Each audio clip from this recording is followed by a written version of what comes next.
Welcome.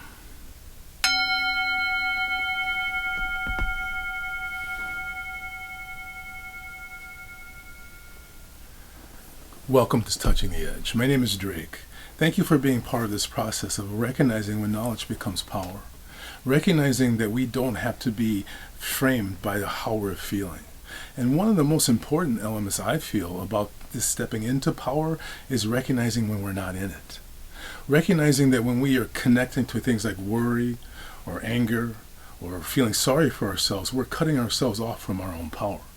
And that actually becomes a form of knowing. And so I want to suggest to you that this is one of the framings that really helps to point out the relationship between our connection to irritability. I want to say to you that irritability is really an expression of chronic pain. When you've been dealing with a situation for so long, it begins to affect you in your life in a global way if we don't step into our presence. What ends up happening is we've been dealing with that chronic pain or that chronic illness or that disrespectful behavior from someone that we know or some group that we are in contact with.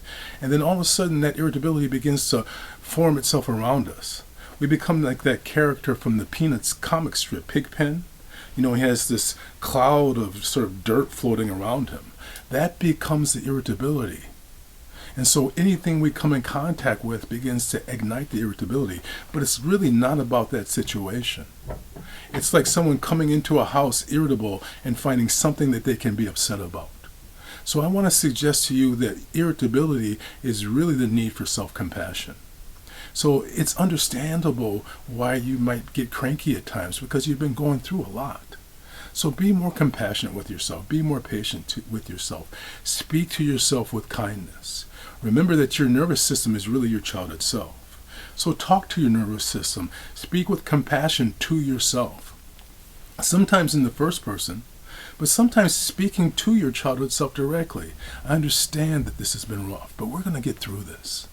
We are going to find a way to shift this and bring our knowledge into power. So how about yourself? What are you doing to be more powerful today? I'm going to ring the bell and I'm going to ask you to listen carefully. Here we go.